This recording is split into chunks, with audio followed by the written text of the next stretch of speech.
Ah,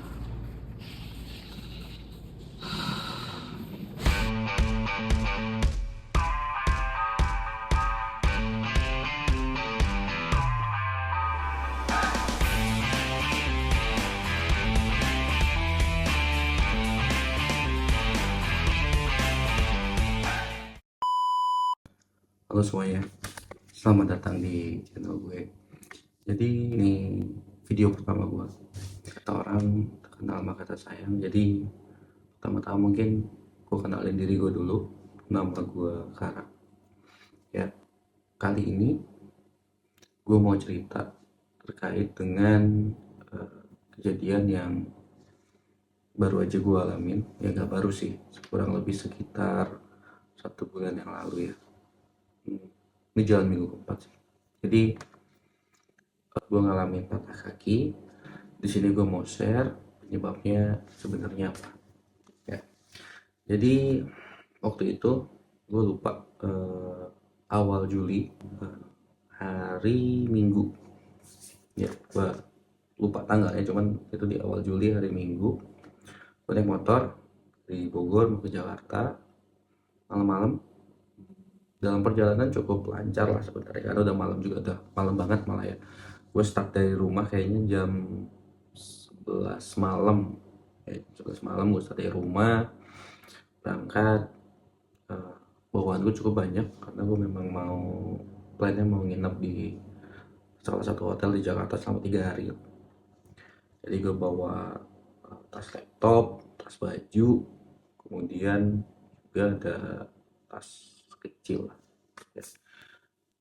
Berangkat dari rumah sekitar jam 11, sempat isi bensin dulu full tank di Shell di Yasmin Bogor kalau yang tahu ya. Kemudian eh, jalan terus sampai lewatin flyover Cibinong. Nah, di kondisinya mungkin di flyover Cibinong itu sudah jam setengah 12 malam ya. Jam setengah 12 malam.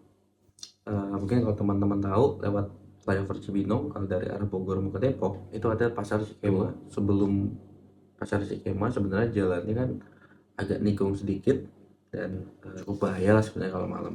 Kenapa gue bilang cukup bahaya? Satu, jadi ya karena jalannya agak nikung sedikit, kemudian jalannya bagus sebenarnya, cuman pencahayaannya aja kurang kalau malam.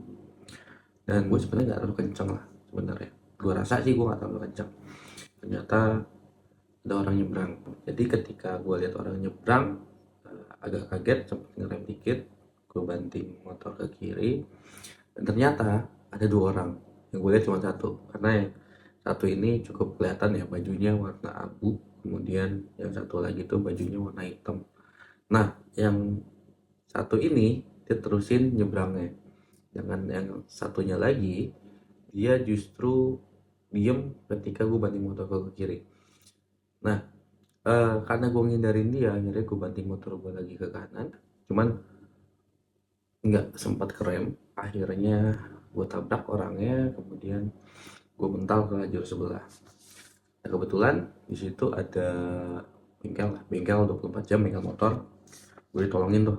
Jadi pas kejadian tuh gue nabrak orang, gue masih sempat lihat muka orangnya pas gue kelempar gitu ya ke jalur sebelah, kemudian jatuh, dan gue masih sempat lihat kayak batas jalan atau trotoar lah di depan muka gue gitu ya. Terus dari situ gue nggak sadar itu ketika gue udah di bengkel ditolongin. Gue dalam posisi duduk lah, helm gue udah dibukain.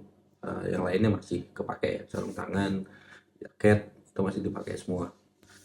Ketika pertama kali gue sadar, bahwa bapak bengkelnya tuh nyamperin gue, gimana mas, apa yang dirasa gitu kan. Terus gue ingat banget masih pakai balaclava gitu, jadi gue buka balaclava gue ingat kalau gue habis nabrak orang. Akhirnya gue bertanya bapaknya, pak yang saya tabrak gimana. Kebetulan orangnya tiduran itu di bangku di depan gue. Oh mas, masih sadar kok, cuman ya memang lagi masih kesakitan. Temennya juga nyamperin gue, bilang, masnya nggak apa-apa. Waduh, saya nggak tahu, tapi gue rasa sakit lah di kaki gue waktu itu memang. Jadi gue cepet lihat kaki, gue fotoin. Kemudian waktu mau berdiri, aduh, gue gak kuat, agak sakit ya. Tapi gue paksain buat ngelihat korban yang gue tabrak. Gue sempat lihat kok sakitnya makin parah gitu kaki gue. Kayak gue duduk di bangku lagi, lihat motor, pas karena motornya udah dirapiin juga, udah di bengkel ya dari depan gue. Kejadiannya gue sadar mungkin udah jam 12 kurang lah. Ada kali sekitar, kalau kata orangnya sekitar 10 menit gue nggak sadar. Nah, eh, akhirnya gue minta ke si orang bengkelnya buat, Pak, cari ada yang bisa antar kita ke rumah sakit kan. Kebetulan ada angkot lewat, di stop, akhirnya kita pakai angkot lah ke rumah sakit. Nah, pas mau naik itu korbannya dulu tuh dinaikin, dibantuin mau dinaikin. Ketika udah naik, giliran gue, mas, apa sekalian. Nah, di situ gue ngerasa kaki gue ada yang salah nih, karena pas gue mau bangun sakitnya parah, dan gue bilang, Pak, saya nggak bisa bangun, tolong saya. Akhirnya dinaikin ke angkot juga, dibantuin. Nah, tinggal cerita sampai rumah sakit, kita masuk IGD. Dari apa yang ya ditanya-tanya lah, apa yang dirasa dan lain-lain. Nah, eh, di situ gue kebetulan handphone gue itu masih alhamdulillah masih bisa berfungsi buat kabarin orang-orang. Dan kebetulan gue inget di daerah rumah sakit itu ada temen gue, akhirnya gue kontak juga temen gue buat tolongin gue rumah sakit. Nah, ternyata ya kemudian ya harus di ronsen, karena eh, kayaknya ada kemungkinan patah tulang buat gue, dan korbannya harus ronsen dan juga dilakukan CT scan karena kepalanya agak benjol dan ada luka-luka ya.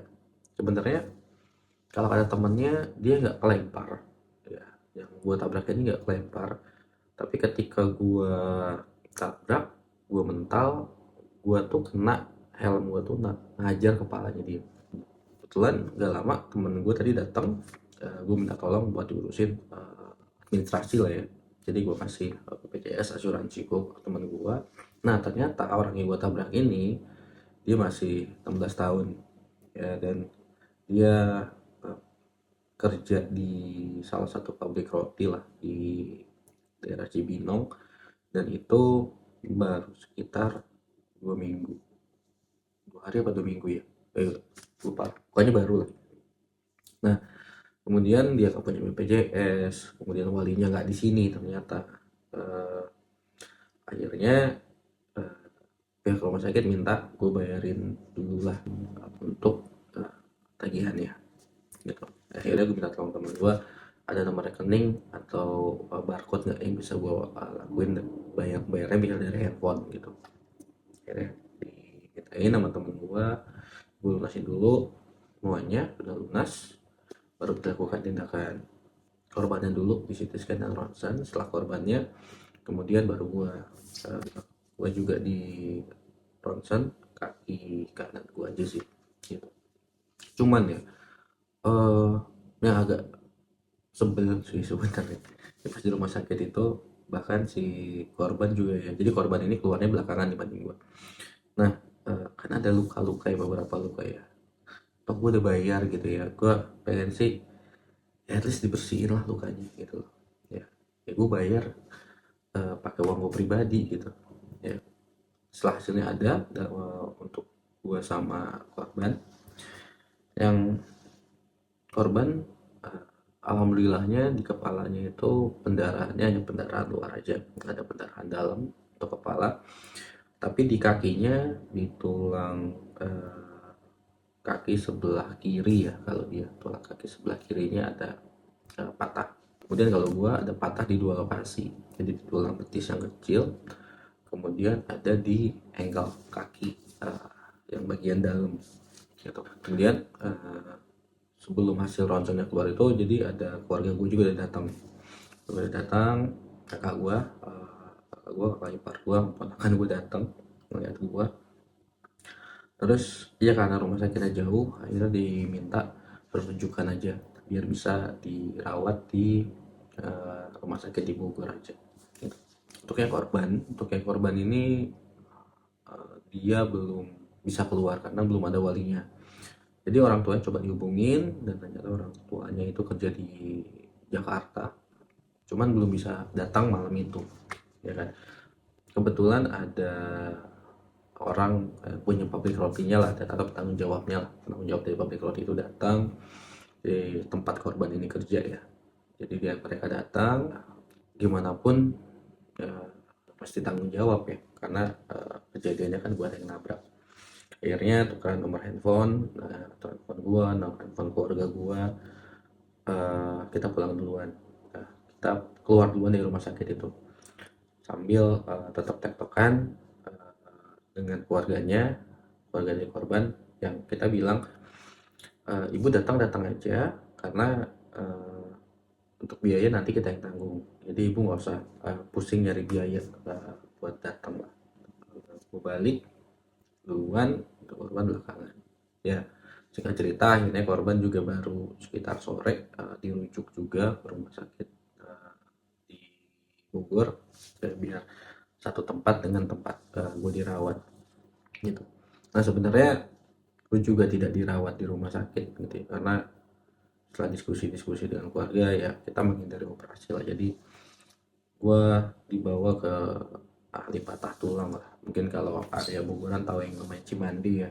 Jadi patah tulang Cimandi, dirawat di situ sekitar 2 minggu, kemudian baru boleh pulang. Nah kalau korban hanya 3 hari, karena ibunya memutuskan mau pulang aja ke kampungnya. Kebetulan mereka tuh aslinya orang Lampung, ya kan? Tapi gue kasih uang ganti rugi lah, uang kompensasi ya, buat pengobatannya. Kemudian katanya handphonenya rusak, jadi gue gantiin handphonenya juga. Terus ya biaya pulangnya juga gue ongkosin gitu. Sebenarnya ya musibah ya, cuman ya tetap bersyukur aja sih. Cuman kaki aja yang bermasalah, karena di lokasi kejadian banyak yang bilang di situ memang area rawan, banyak kecelakaan, bahkan sampai meninggal orang kalau kecelakaan di situ. Belum lagi jalur situ banyak mobil besar yang lewat sebenarnya, jadi cukup bahaya ya. Jadi gue masih bersyukur kaki gue aja yang bermasalah. Terus alhamdulillahnya juga, jadi gue luka itu cuma di bagian betis, karena katanya sempat keseret, dan juga di dengkul ada luka lah, tapi nggak banyak. Nah untuk dari dengkul ke atas alhamdulillah normal, karena kebetulan gue cukup proper lah ya, pakai bajunya gitu. Jadi gue pakai helm. Setelah guanya agak sehat sekarang, gue baru kepikiran, duh helm gue gimana ya. Terus gue juga pakai jaket. Ini nih jaketnya yang merah ini gue pakai waktu kejadian. Gue pakai sarung tangan, celana jeans cukup tebel. Cuman ya memang sepatunya waktu itu gue kurang proper. Gue pakai sepatu, cuman sepatunya kurang proper lah sebenarnya buat naik motor gitu. Nah mungkin nanti di video selanjutnya gue mau update juga lah perkembangan kaki gue ini gimana. Terus mungkin gue tunjukin juga ke kalian barang-barang atau perlengkapan yang gue pakai waktu itu ya, kayak helmnya apa, jaketnya apa, sarung tangannya apa. Karena jujur gue juga belum lihat lagi helm gue sama sarung tangan sama celana jeans yang gue pakai itu rusaknya kayak gimana. Kalau jaket yang merah ini ya cuma agak rusak lah di bagian sini, tapi gak parah itu, gak parah banget lah. Kemudian motor juga gue belum lihat gimana bentuknya motor gue, apa aja yang rusaknya, karena kemarin gue cuma dapat foto aja sih. Spion udah pasti patah, kemudian blok magnet katanya kena hancur. Gue juga belum lihat lagi sih kayak gimana, tapi mungkin di video selanjutnya ya gue bakal liatin ke kalian. Oke, jadi itu cerita dari gue kali ini. Di video pertama gue cukup tidak menyenangkan topiknya. Ini gue cuma ingin share aja cerita gue sih. Oke, mungkin itu aja dari gue untuk kesempatan kali ini. Tetap berhati-hati dalam berkendara, selalu gunakan pakaian yang proper. Thanks for watching, take care and bye bye.